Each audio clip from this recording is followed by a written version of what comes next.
தோஷம்னு ஒன்று இருக்கனால தான் நம்ம மனித பிறப்பே கிடைக்குது. ம். இல்லைன்னா பிறப்பே கிடைக்காது.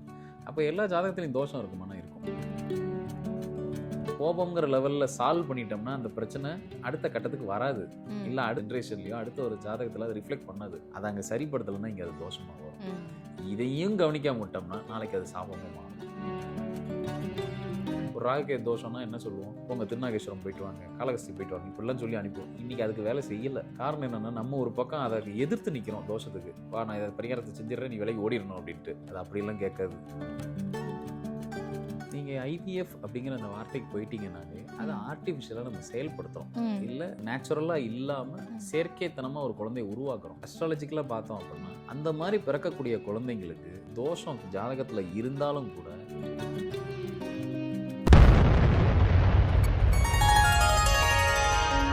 ஸ்ரீ மெகாஸ் இன்ஃபினிட்டி நேயர்களுக்கு நர்மதாவின் அன்பான வணக்கம். நம்மளுடைய சேனலில் தொடர்ந்து பல்வேறு விதமான ஆன்மீக தகவல்கள் பார்த்துட்டு இருக்கோம். அந்த வகையில் இன்னைக்கு நம்ம பார்க்க போகிற இந்த ஒரு பதிவில் நேயர்கள் கேட்டிருக்கக்கூடிய பல்வேறு விதமான கேள்விகளுக்கு தெளிவான பதில் கொடுக்கறதுக்காக நம்ம கூட இன்னைக்கு பிரசன்ன ஜோதிடர் ஆஸ்ட்ரோநியூமராலஜிஸ்ட் டாக்டர் மகாஸ் ராஜா அவர்கள் அணிஞ்சிருக்காங்க. வணக்கம் சார். வணக்கம்மா. சார், தோஷம் அப்படின்ற ஒரு வார்த்தை வந்து மனுஷனுக்கு ரொம்ப பழக்கப்பட்ட ஒரு வார்த்தையாகிடுச்சு சார். செவ்வாய் தோஷம், ராகு தோஷம் அப்படின்னு பல்வேறு தோஷங்கள், பல்வேறு பரிகாரங்கள் எல்லாம் பண்ணிட்டாங்க சார். முந்தைய காலத்துலலாம் தோஷம்னா ரொம்ப பயந்தாங்க. பரிகாரம் பண்ணலன்னா அப்படி நடக்குமோ இப்படி நடக்குமோ, பரிகாரம் பண்ண முடியாமல் போயிருக்கு. பட் இன்றைக்கி வந்து தோஷம் தானே, இந்த பரிகாரம் பண்ணால் சரியாயிடும்னு சாதாரண மக்களை சொல்கிற அளவுக்கு தோஷத்தை வந்து ஒரு சாதாரண ஒரு விஷயமா வந்து பார்க்க ஆரம்பிச்சிட்டாங்க சார். இப்போ இன்றைய காலகட்டத்தில் வந்து தோஷம் அப்படின்ற ஒரு விஷயம் வந்து கூடியிருக்கா குறைஞ்சிருக்கா சார்? அதாவது வர்ற ஜாதகங்களில் கூடியிருக்கான்னு கேட்குறீங்களா? ஆமாம் சார், உங்களுக்கு பார்க்க வரக்கூடிய ஜாதகங்களில் தோஷம்னு ஒன்று இருக்கனால தான் மனித பிறப்பே கிடைக்குது. ம். இல்லைன்னா பிறப்பே கிடைக்காது. அப்போ எல்லா ஜாதகத்துலையும் தோஷம் இருக்குமானா இருக்கும். ம். அது இல்லாத ஜாதகமே இருக்காது. சில பேர் சுத்த ஜாதகம்னு ஒன்று எடுத்துகிட்டு வருவாங்க. அது என்ன சுத்த ஜாதகம்னு எனக்கு தெரியல. என்ன வெள்ளை வெள்ளைன்னு இருக்குமான்னு ஆனால் தெரியல. அப்படி ஒரு ஜாதகமே கிடையாதா சார்? தோஷமோ சாபமோ கோபமோ இது இல்லாத ஒரு ஜாதகமே இருக்காது. அப்படி இருக்கிறனால தான் நமக்கெல்லாம் பிறப்பு கிடைச்சிருக்கு. மனித பிறப்பு கிடைச்சிருக்கு. ம். இல்லைன்னா நம்ம மேலே இறைவன் அடியிலே இருந்துருவோமே, நம்ம அவரோட காலடியிலே இருந்து காலத்தை கழிச்சிருவோமே. தோஷம்னு ஒன்று இருக்கிறனால தான் நம்ம திருப்பி வரோம். இந்த தோஷம் எங்கேருந்து முதல்ல வருது அப்படின்னா, இங்கே பாருங்கள், ஒரு உறவுக்குள்ள, ஒரு அப்பா பையனுக்குள்ள, இல்லை ஒரு அண்ணன் தம்பிக்குள்ள, இல்லை ஒரு ஒரு அம்மா பையன், அம்மா பொண்ணு, இந்த மாதிரி இந்த உறவுகளுக்குள்ள, இல்லை பங்காளிங்களுக்குள்ள, இவங்களுக்குள்ள ஒரு ஒரு சின்ன சண்டை நடக்குது, ஒரு மனஸ்தாபம் நடக்குது, 2 பேரோட வார்த்தை வாக்குவாதமாக மாறுது. அப்படி எனக்கு தெரிஞ்சு ஒரு அப்பாவும் பையனுக்கும் பெரிய வாக்குவாதம். கடைசி வரைக்கும் 2 பேரும் சரியாக பேசிக்கல. கடைசியில் அந்த அப்பா என்ன பண்ணிடுறாரு, தான் பையனோட பேசுகிற அந்த பேசாத அந்த ஏக்கத்திலே இறந்து போயிடுறாரு. ம். இது கோபம். பையன் மேலே ஒரு கோபம், பையனுக்கு அப்பா மேலே ஒரு கோபம். இது ஒரு நிமிஷம் பேசியிருந்தாங்கன்னா பிரச்சனை தீர்ந்துருக்கும். அடப்போப்பான்னு விட்டு கொடுத்து போயிருந்தாங்கன்னா பிரச்சனை தீர்ந்துருக்கும். இது கோபம். இது என்ன பண்ணும், இப்போ அந்த இறந்து போன அப்பா திருப்பி நிச்சயமாக அவருக்கு ஒரு பிறப்பு கிடைக்கும். இந்த பையனுக்கு அடுத்து ஒரு ஜென்ரேஷன் கிடைக்கும். அடுத்து அவனுக்கு ஒரு பையன் பிறப்பான். அந்த பையனோட ஜாதகத்தில் அதுக்கு சுட்டி காட்டும். இவங்க அப்பா இவர்கிட்ட சரியாக பேசலைங்கிறத அந்த ஜாதகத்தில் சுட்டி காட்டும். ம். இதெல்லாம் ஒரு செயின் ஆஃப் ரியாக்ஷன் தான். ம். நமக்கு பிறக்கக்கூடிய குழந்தைங்களோட ஜாதகத்தை எடுத்து பார்த்தா நமக்கு முன்னாடி என்ன வாழ்ந்தாங்கன்றதை அந்த பையனோட ஜாதகம் காட்டும், சுட்டி காட்டும். அப்போ இது கோபங்கிற லெவல். என்னை பொறுத்த மட்டும் இது கோபமாக இருக்கும் போதே சரி பண்ணிக்கணும். ம். இதோட அடுத்த லெவல் தான், இதையும் கவனிக்காமல் நம்ம இருந்தோம்னா இது தோஷம். ம். அடுத்து பிறக்கிற குழந்தைக்கு அது தோஷமாக வரும். ஒரு தலைமுறையாக 2 தலைமுறையாக சில தப்புகள் பண்ணியிருப்போம் இல்லையா? என் தாத்தா பண்ண தப்பு, என் பாட்டி பண்ணது, அதுக்கு முன்னாடி உள்ள ஜென்ரேஷன் பண்ணது, அதெல்லாம் தோஷமாக வந்து இறங்கும். அதுதான் நம்ம ராகுகேது தோஷம்னு நம்ம வார்த்தைக்கு வார்த்தை சொல்கிறோம் இல்லையா? நிறைய ஜோதிடர்கள் பயன்படுத்துகிறாங்க ராகுகேது தோஷம். ஆமா. அதெல்லாம் வேறு ஒன்றும் கிடையாது. நமக்கு முன்னாடி வாழ்ந்த தாத்தாவோ பாட்டியோ ஏதோ ஒரு வகையில் தப்பு பண்ணிட்டாங்க, சொசைட்டிக்கு ஏதோ தப்பு பண்ணியிருக்காங்க, ஃபேமிலியில் ஏதோ தப்பு நடந்திருக்குன்னா அது தோஷமாக வந்து உட்காரும். ம். அது கோபம்ங்கிற லெவலில் சால்வ் பண்ணிட்டோம்னா அந்த பிரச்சனை அடுத்த கட்டத்துக்கு வராது. ம். இல்லை அடுத்த ஒரு ஜென்ரேஷன்லையோ அடுத்த ஒரு ஜாதகத்தில் அது ரிஃப்ளெக்ட் பண்ணாது. அதை அங்கே சரிப்படுத்தலைன்னா இங்கே அது தோஷமாக வரும். ம். ஸோ இப்படி தான் தோஷம் ட்ராவல் ஆகுது. இதையும் கவனிக்காம விட்டோம்னா நாளைக்கு அது சாபமாக மாறும். ஓகே, தோஷம் வந்து சாபமாக மாறக்கூடும். அதையும் நம்ம கவனிக்காமல் நம்ம இப்போ பாருங்கள், ஒரு தோஷங்கிறது எப்படி இருக்கும்? பொதுவாக ஒரு வீட்டில் வந்து ஒரு குறிப்பிட்ட தோஷத்தோட ஒரு குழந்தை பிறந்திருக்குன்னா அங்கே சரியாக திதி தர்ப்பணம் கொடுக்கல, பெரியவங்களை சரியாக கவனிக்கலன்னு அழகாக படம் போட்டு காட்டுது. ம். அதையும் நம்ம மீறி கவனிக்காமலேயே ட்ராவல் பண்ணிகிட்டு இருக்கோம்னா அது ஒரு கட்டத்தில் என்னவா மாறும்? சாபமாக மாறிடும். ம். அதுக்கப்புறம் அந்த வீட்டில் குழந்தைங்க பிறக்காது, அடுத்த ஜென்ரேஷன் ஃபார்ம் ஆகுது. இதுதான் பிரச்சனை. ம். ஸோ இதை நம்ம கண்டறிஞ்சு அது தோஷங்கிற லெவலில் இருக்கும்போது சரி செஞ்சுக்கலாம். மேக்ஸிமம் கோபத்திலே சரி பண்ணிடணும். அடுத்த லெவல் தோஷம் ரொம்ப அதுக்கு அடுத்த லெவல் தான் சாபம். ம். அந்த லெவலுக்கு போக விடக்கூடாது. Okay sir. சார் இன்னைக்கு இருக்கிற காலகட்டத்தில நீங்க நெறைய கிளையண்ட்ட பார்க்குறீங்க. உங்களுக்கு தோஷம் அப்படின்றது வேற ஏதாவது விதத்தில வந்து பரிமாணமாயிருக்கா? இல்ல வந்து குறைஞ்சிருக்கா? அது அந்த மாதிரி ஏதாவது ஒரு விஷயங்கள நீங்க பார்க்குறீங்களா சார் இன்னைக்கு இருக்கிற சூழல்ல? நான் பார்க்குறது என்ன அப்படின்னா, என்னோட ம். அனுபவங்கள் எப்படி இருக்குது அப்படின்னா, இப்ப என்னோட அப்பா காலத்தில, இல்ல என்னோட தாத்தா காலத்தில அவங்க இத பத்தி என்கிட்ட சொன்ன, இல்ல பகிர்ந்துக்கிட்ட ஒரு விஷயம் என்ன அப்படின்னா, தோஷம் வந்து இப்ப அப்பயும் உண்டு, இப்பயும் ம். உண்டு. அதே ம். ராகுகேது தோஷம் தான். அதே ஜாதக அமைப்பு தான். ஆனா, அன்னைக்கு தோஷத்துக்கு ஒரு பரிகாரம் குடுத்தா, அது உடனடியா கேட்கும். ஒரு ம். ஜுரத்துக்கு மருந்து குடுத்த மாரி உடனடியா கேட்கும். இன்னைக்கு அதே தோஷம் தான், அதே பரிகாரம் தான், அதே கோவில் தான் தரோம். ஆனா, இனி கேட்க மாட்டேங்குது. ம். காரணம் என்ன அப்படின்னா, தோஷ தோஷத்தோட வீரியம் வளர்ந்துருச்சா? ம். 1. மக்கள் இன்னைக்கு வந்து அன்னைக்கு கம்யூனிகேஷன் ரொம்ப குறைவு. அன்னைக்கு வந்து ஒரு இடத்துலேருந்து இன்னொரு இடம் டிரான்ஸ்போர்ட் ஆகி போறது, ஒரு கோவிலுக்கு தேடி போறதுங்கிறது ரொம்ப குறைவு. பட் இன்னைக்கு வந்து வேக வேகமா போயிட்டு ஒரு இடத்துக்கு போ முடியும், வர முடியும். ஒரு காரு, வண்டி, வாகனம் எல்லாம் வளர்ந்தாச்சு. இன்னும் சொல்லப்போனா வரக்கூடிய கிளையண்ட்டே, "சார் இந்த தோஷம், இந்த பரிகாரம் நான் ஏற்கனவே செஞ்சுட்டேன் சார்ன்னு" சொல்லிட்டு தான் வர்றாங்க. அவங்க ம். வரும்போதே, "எனக்கு அந்த ஜோதிடர் சொன்னாரு, எனக்கு இவரு சொன்னாங்க. நான் போய் இந்த பரிகாரம்லாம் செஞ்சுட்டேன். இத தாண்டி வேற ஏதாவது இருக்கான்னு கொஞ்சம் சொல்லுங்கன்றாங்க." அப்போ சப்ஜெக்ட் என்னன்னா, தோஷமும் வேற ஒரு பரிணாம வளர்ச்சி அடைஞ்சிருச்சுன்னு அர்த்தம். ம். நீங்க எவ்வளோ ஸ்ட்ராங்கா கட்டி இழுக்கிறீங்களோ, அது ஒரு பக்கம் ஸ்ட்ராங்கா உங்கள கட்டி இழுக்குது. "உன்ன அவ்வளோ சீக்கிரத்தில விட்டுருவேனா?" அப்படிங்கிற மாரி அது கட்டி இழுக்குது. அப்ப இன்னைக்கு உண்மையிலேயே ஜோதிடரோட வேலை ரொம்ப டஃப் ஆயிட்டே போகுது. ம். எப்படின்னா, இதுக்கு முன்னாடி இப்ப நமக்கே எல்லாருக்கும் பரிச்சயமான ஒரு ராகுகேது தோஷம்னா என்ன சொல்லுவோம்? "போங்க திருநாகேஸ்வரம் போயிட்டு வாங்க, காளஹஸ்தி போயிட்டு வாங்க." இப்படிலாம் சொல்லி அனுப்புவோம். இன்னைக்கு அதுக்கு வேலை செய்யல. காரணம் என்னன்னா, நம்ம ஒரு பக்கம் அத எதிர்த்து நிக்கிறோம் தோஷத்துக்கு. "வா நான் இத பரிகாரத்த செஞ்சுடுறேன், நீ விலகி ஓடிறணும்." அப்படின்ட்டு. அது அப்படியெல்லாம் கேட்காது. அப்போ அது இன்னும் அது ஒரு பக்கம் அந்த ரப்பர் எஃபெக்ட்ட இன்னும் கொஞ்சம் ஒரு பக்கம் இழுக்குது. அப்ப இன்னைக்கு நம்மளோட வேலை என்ன அப்படின்னா, நான் பார்க்க என்னோட பார்வையில தோஷம் கொஞ்சம் ஸ்ட்ராங்கா இருக்கு. 100% தோஷம் இல்ல. 200% தோஷமா அங்க உட்கார்ந்திருக்கு. ம். அப்ப அத முள்ளோட அப்படியே அதோட கீழ வேர்லேருந்து வெளியில எடுக்கணும் அப்படின்னா, நம்ம நெறைய விஷயத்த ஸ்டடி பண்ண வேண்டியதா இருக்கு. ஆன்மீகத்துல ரொம்ப டீப்பா போ வேண்டியதா இருக்கு. அதோட ஆழத்த தெரிஞ்சு தான் எடுக்க வேண்டியதா இருக்கு. ம். எல்லாருக்கும் ஒண்ணு போல இல்ல. அப்போ இன்னைக்கு வந்து தோஷம் வளர்ந்திருக்கு. ஒரு ம். ஜாதகத்துல அதே ராகுகேது பிளேஸ்மெண்ட், ராகுகேது தோஷம்ன்னு இருக்குன்னா, அது ஜஸ்ட் லைக் தட் நம்ம எடுத்துக்கக்கூடாது. அத ரொம்ப உன்னிப்பா கவனிச்சு, அந்த கர்மாவ வேரோட பிடுங்கி எடுக்கிறது தான் முக்கியமான வேலை. ம். இதுக்கு நிச்சயமா உங்களுக்கு கர்மா பத்தின ஒரு பெரிய நாலேட்ஜ் வேணும். ஆஸ் அ அஸ்ட்ராலஜரா உங்களுக்கு கர்மாவ பத்தி பெரிய நாலேட்ஜ் வேணும். ம். அப்பதான் நீங்க உங்களுக்கு வரக்கூடிய கிளையண்ட்டுக்கு அதோட ரூட் காஸ் எங்க? அதோட ஆணி வேர் எங்க இருக்கு? அதோட சேர்த்து பிடுங்குனா மட்டும் தான் அந்த தோஷத்த வெளிய எடுக்க முடியும். கண்டிப்பா சார். சார் இப்போ வந்துட்டு தோஷம் அப்படின்றத வந்து உங்க தாத்தாவ நீங்க கவனிச்சுக்காமலோ, இல்ல உங்க அப்பாவ வந்து நீங்க வந்து பேசாம இருந்து, அவர் அப்படியே இறந்துட்டார்னா, இப்படிலாம் கூட தோஷம் வந்து சாபமா மாறும் அப்படின்ற மாரி சொன்னீங்க சார். இப்போ வந்து தத்து புத்திரர்கள்னு தத்தெடுத்துக்கிறோம் குழந்தைங்கள. தத்தெடுத்துக்கக்கூடிய குழந்தைகள் வர்றாங்க அப்படின்னா, அவங்க பெற்றோர்களா இப்ப இருக்கிறாங்க இல்லையா? தத்து எடுத்துக்கிட்டவங்க, அவங்களுடைய தோஷமோ, இல்ல அவங்களுடைய கர்மாவோ இந்த குழந்தைங்களுக்கு வந்து அஃபெக்ட் பண்ணுமா சார்? சரி. இதுக்கு நான் ஒரு குட்டி ஸ்டோரி சொல்லலாம்னு ம். நெனைக்கிறேன். ம். ஒரு கிளையண்ட் வராங்க. அந்த கிளையண்ட் வந்து என்ன அவங்கன்னா, அவங்களோட கதை என்ன அப்படின்னா, அவங்களுக்கு மொத்தம் 3 பசங்க இருக்காங்க. ஒரு குழந்தைய முதல் குழந்தைய ம். தன்னோட நாத்தனாருக்கு தத்து குடுத்துடுறாங்க. ம்.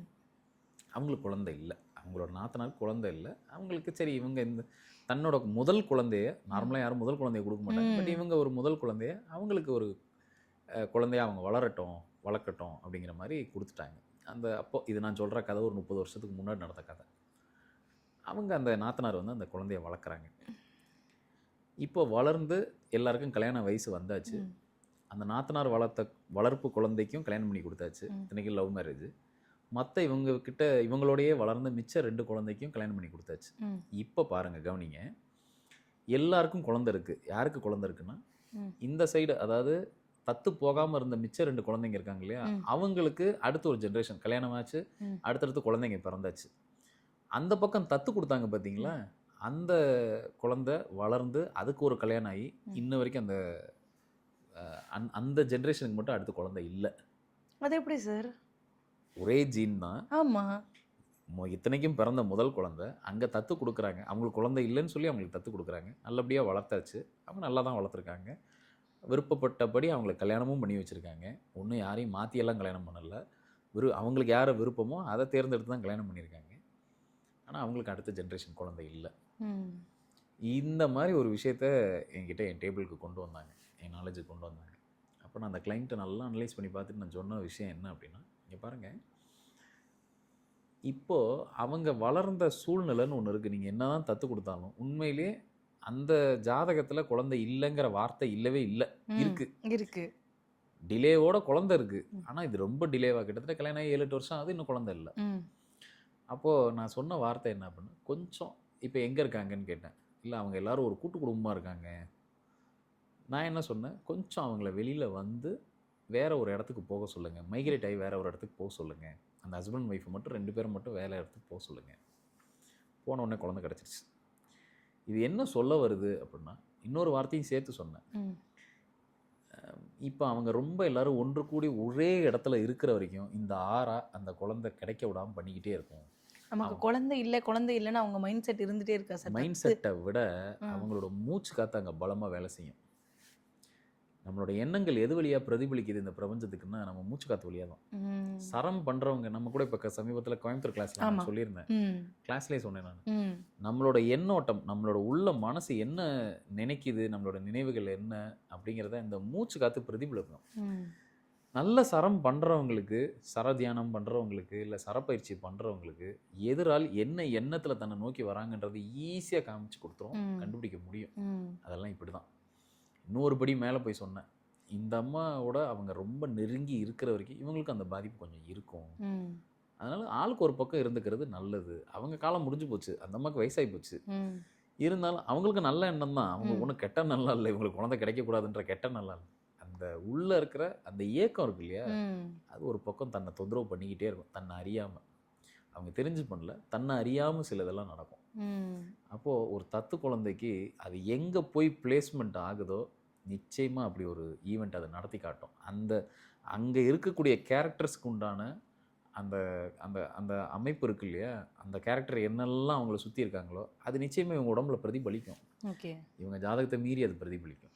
யார் வீட்டில் வந்து அவங்க வளர்கிறாங்களோ அந்த தத்து குழந்தைங்களுக்கும் கூட அந்த வளர்க்கக்கூடிய பெற்றோர்களுடைய அந்த எண்ண ஓட்டங்கள் வந்து அஃபெக்ட் பண்ணுன்னு சொல்லியிருக்கீங்க சார். இப்போ நிறைய குழந்தைகள் இன்றைக்கி இருக்கிற காலகட்டத்தில் வந்துட்டு நம்மளுடைய கல்ச்சராக இருக்கலாம், இல்லை நம்மளுடைய உணவு பழக்க வழக்கங்களாக இருக்கலாம், நிறைய பேருக்கு வந்து ஃபர்டிலிட்டி அப்படின்றது வந்து தள்ளி போகிறதா இருக்கட்டும், இல்லை குழந்தையே கிடைக்காம இயங்குறதா இருக்கட்டும், இந்த மாதிரியான விஷயங்கள்லாம் நடக்குது சார். அதுக்கு வந்து டெக்னாலஜி மூலமாக அட்வான்ஸாக நிறைய விஷயங்கள் வந்திருக்கு, ஐவிஎஃப் மாதிரி நிறைய விஷயங்கள் வந்திருக்கு. இப்போ வரும்பொழுது நீங்கள் சொன்ன மாதிரி ஐவிஎஃப் மூலமாக பிறக்கக்கூடிய குழந்தைகளுக்குமே இந்த மாதிரியான விஷயங்கள் வந்து கடத்தப்படாதா சார்?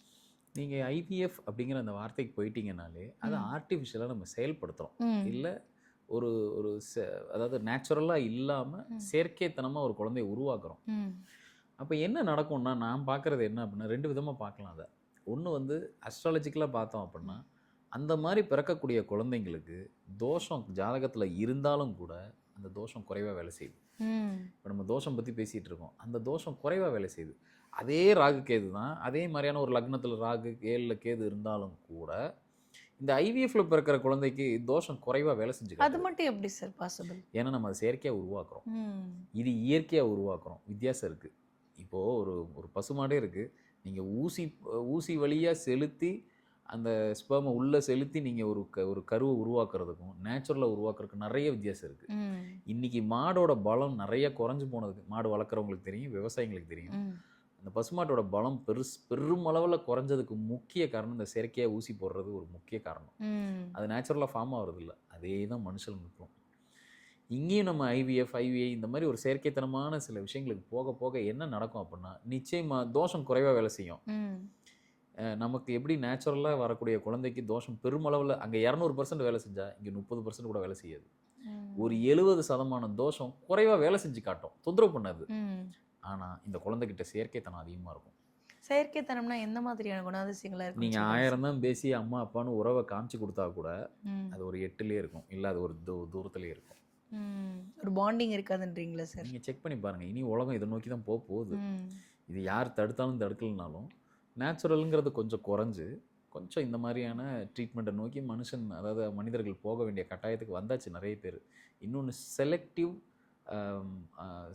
செலக்டிவாக வந்து நம்மளால் வந்து உயிர்களை தேர்ந்தெடுக்க முடியும். எனக்கு பையன் வேணும், எனக்கு பொண்ணு வேணும், எனக்கு இந்த மாதிரி மூக்கு வேணும், எனக்கு இந்த மாதிரி மொழி வேணும், இப்படியெல்லாம் நம்ம செய்கிறதுக்கு அடுத்த கட்டத்துக்கு போக தான் போகிறோம், அதில் மாற்றமே இல்லை. அப்படி போகும்போது என்ன நடக்கும்னா, நீங்கள் ஒரு ஆர்டிஃபிஷியலாக ஒரு ஒரு ஒரு உயிரினம் ஒரு ஒரு உயிரை உருவாக்குறீங்கன்னா அது என்ன பண்ணும்? அதுக்கிட்ட எப்படி நேச்சுரல் கேரக்டர் இருக்கும்? ரோபோ மாதிரி தான் அது. ம். அந்த கேரக்டரையும் நீங்கள் டிஃபைன் பண்ணும்போது என்ன நடக்கும்? நீங்கள் கேட்குற மாதிரி ரொம்ப அப்படி பாச மழையெல்லாம் பொழியாது. என்னதான் அம்மா அப்பாங்கிறது கூட இருந்தாலுமே அந்த அட்டாச்மெண்ட் இருக்காது. அதுவும் குறையும். அதுக்கிட்ட செயற்கைத்தனம் அதிகமாக இருக்கும். ப்ளஸ் இந்த தோஷமும் கொஞ்சம் குறைவா வேலை பார்க்கும். இது ம். என்னோட அனுபவத்தில் நான் நிறைய ஜாதகங்கள் பார்க்கறதுனால, ஒரு குழந்தை ஐவிஎஃப் மூலமா வந்திருக்கு அப்படின்னா, அது வளர வளர வளர அதோட குணாதிசயம் இப்படி தான் இருக்கு. பாசம் இல்லாம, ஒரு பாண்டிங் அது இல்லாம. வந்து நேச்சுரல். அது வந்து அப்படிதான் இருக்கு. ம். இன்னொன்னு அதுகிட்ட தோஷம் கம்மியா வேலை செய்யுது. ஒரு ம். பாசிட்டிவ் இருக்கு, ஒரு நெகட்டிவ் இருக்கு. இதுவும் இருக்கு, அதுவும் இருக்கு. Okay sir. ஏன்னா வந்து நம்ம தோஷம்ன்ற வார்த்தைய ஆரம்பிக்கும் பொழுது, அதுக்குள்ள இவ்ளோ விஷயங்கள் போகுமா? இப்படியெல்லாம் கூட உண்டா? அப்படின்ற மாதிரி எந்த எந்த ஒரு விதமான ஒரு எதிர்பார்ப்பும் இல்லாம நம்ம இந்த டாபிக் ஆரம்பிச்சோம் சார். ஆனா இது இது கூட தோஷமா இருக்குமா? ஆமா. இப்படி கூட தோஷம் வருமா? இப்படி கூட தோஷம் குறையுமா? அப்படின்ற மாதிரி நெறைய விஷயங்கள் எப்பயுமே சொன்னீங்க இந்த சார். பிரபஞ்சம் என்னன்னா சமன்படுத்திக்கிட்டே வரும். ஒரு ம். விஷயத்த குடுத்துச்சுன்னா ஒரு விஷயத்த ஆஃப் பண்ணியே தீரும். ம். அதுல மாற்றமே கிடையாது. அதுதான் நேச்சுரலா உருவாகுறதுக்கும் இதுக்கும் உண்டான அதுக்கு தான் அந்த வேறுபடுத்தி காமிச்சேன். ம். அப்ப நீங்க இது நம்ம ஏன்னா எப்பவுமே மனிதர்கள் வந்து கிளவர்ன்னு நம்ம நெனச்சுக்கிறோம். ம். நம்ம இயற்கைய எப்படியாவது வின் பண்ணிடலாம் நம்ம நினைக்கிறோம். அதுக்கு தெரியும். நமக்கு மேல தான் அவங்க. ஏன்னா நம்ம அதிலிருந்து ஒரு துளி தான் நம்ம பிரபஞ்சத்திலருந்து. அப்ப நம்ம இந்த மாரி செயற்கையா போக போக நிச்சயமா என்கிட்ட இப்படி ஒரு டாக்டர் கேட்டாரு. சார் அப்ப ம். இதெல்லாம் நம்ம தீர்மானிச்சுட்டோம்னா, தோஷம்னு ஒண்ணு இல்லாம போயிடுமே அப்படின்னாரு. ஆமா உண்மதான். தோஷம் குறைஞ்சிரும். 70% காணாம போயிடும். மிச்சம் ஒரு 20, 30% அது ஒண்ணும் பெருசா தொந்தரவு பண்ணாது. அந்த ம். குழந்தையோட லைஃப. ஆனா செயற்கைத்தனம் அதிகமா இருக்கும். அப்ப ம். அங்க ஒரு நெகட்டிவும் இருக்கு, ஒரு பாசிட்டிவ் இருக்கு. கண்டிப்பா சார். இந்த ஒரு விஷயம் வந்து நெறைய பேருக்கு புதுசாவும் இருக்கும். கண்டிப்பா இது வந்து எங்க கை வைக்க போகுதுன்னா, இந்த செயற்கைத்தனம், அது திருப்பி இன்னொரு இப்போ மனிதர்களோட ஒரு இதுவே என்னன்னா, திருப்பி இனப்பெருக்கம் பண்ணிக்கிட்டே இருக்கணும்ல. ஆமா. அதுக்கு இனப்பெருக்கம்னா என்னன்னே தெரியாம போயிடும் ஒரு காலகட்டத்தில. நீங்க ம். வழி வழியா ஐவிஎஃப்ல வந்தீங்கன்னா என்ன ஆகும்? அதுக்கு இனப்பெருக்கம்னா என்னன்னே தெரியாம போயிடும். இங்க பாருங்க, இந்த பூமிக்கு குழந்தை வரும்போது 2டே விஷயத்த தான் பூமி கொண்டு வருது. ம். ஒண்ணு, தனக்கு இதுக்கு முன்னாடி இருந்த பிறவிகள்ல கத்துக்கிட்ட கல்வி. ம். இப்ப இன்னைக்கு நம்ம ஜாதகம் படிக்கிறோம், இன்னைக்கு அஸ்ட்ராலஜி பேசுறோம், இல்ல இன்னைக்கு நான் வந்து ஏதோ ஒரு சப்ஜெக்ட் நம்ம பேசுறோம்னா, அந்த கல்வி இந்த பிறவியில கிடைச்சது இல்ல. நமக்கு இருக்கிறதே இவ்வளோண்டு லைஃப் டைம். இது உள்ள எவ்வளோ நம்ம படிக்க முடியும்? ம். அப்போ இதெல்லாம் கன்டினியூஷன். ஏற்கனவே முந்தின பிறவியில நம்ம பல இடங்கள்ல படிச்சதோட பிரதிபலிப்பு, இல்ல அதோட ஸ்டார்ட் திருப்பி இந்த பிறவியில கிடைச்சிருக்கு. ம். அப்போ பிறக்கும்போதே ஒரு குழந்தைக்கு கல்வியும் கூட சேர்ந்து வருது. ம். கல்வின்னு நான் சொல்றது அதோட ஞானம் எல்லாமே. அடுத்து காமம். பிறந்த குழந்தைக்கு எப்படி தெரியும் பால் குடிக்கணும்னு? அப்போ அந்த இனப்பெருக்கம்ங்கிறது தன்னோட மைண்ட்லேயே அது ஸ்டோர் ஆயிருக்கு. ம். உள்ள பிறக்கும்போதே மிச்சதெல்லாம் நம்ம சொல்லி கொடுத்து வர்றது தான். ம்.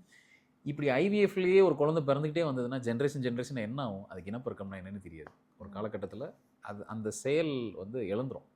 இது ஒரு பெரிய டேஞ்சரான ஒரு விஷயமும் கூட. நெகட்டிவாக பார்க்கும்போது, பாசிட்டிவ்னு பார்க்கும்போது தோஷம் காணாம போயிடும். ஒரு ஒரு துளி அளவுக்கு பாசிட்டிவ வச்சுட்டு, ஒரு மலை அளவுக்கு நெகட்டிவிட்டிய கொண்டு வந்து வச்சிருந்தா, எப்படி அந்த வாழ்றது சார்? குழந்தைக்கு வந்து எப்படி ஒரு இனப்பெருக்கம் தெரியலன்னா, ஒரு லவ் பண்ணுறது எப்படின்னு தெரியாது. ஒரு பாசம் எப்படின்னு தெரியாது. நம்ம பேரண்ட்ஸ் எப்படி கேர் பண்ணிக்கிறதுன்னு மெஷின் தெரியாது. மாரி ஆயிடும். இல்ல ஒரு ரோபோ மாரி ஆயிடும். எதிர்காலத்து இமேஜின் பண்ணி பார்க்க முடியல சார். நீங்க சொல்ற ஒரு விஷயங்கள்லாம் வந்து நடந்ததுன்னா, நம்ம நாடு சும்மாவே வந்து ரொம்ப நல்லா இருக்கு அப்படின்ற மாதிரியான ஒரு சூழல்ல போய்க்கிட்டு இருக்கும்பொழுது, இது கொஞ்சம் கசப்பான ஒரு விஷயமா இருக்கு எல்லாத்தையும் சார். நம்ம பார்த்து தானே ஆகணும். ம். எல்லாத்தையும் நம்ம வந்து ஏத்துக்கிட்டு தான் ஆகணும். இந்த ஏன்னா இந்த கால மாற்றம், இல்ல இந்த அடுத்தடுத்து நம்மளோட விஞ்ஞான வளர்ச்சிய எப்படி கூட்டிட்டு போகணும், இப்படி தான் கூட்டிட்டு போகும் கைய பிடிச்சு. அதனால தான் இப்போ சில மனிதர்கள் என்ன பண்ண திருப்பி நம்ம பேக் டு இதுவே போயிடுவோம் நம்ம. நம்மளோட இயற்கை முறைக்கே நம்ம போயிடுவோம். அந்த பாரம்பரிய முறைக்கே போயிடுவோம். சில பேர் அத பின்னோக்கி போறாங்க. பட் பெரும்பாலானோர் வந்து இப்படி போகறதுக்கான வாய்ப்புகள் தான் அதிகம். ரொம்ப நன்றி சார்.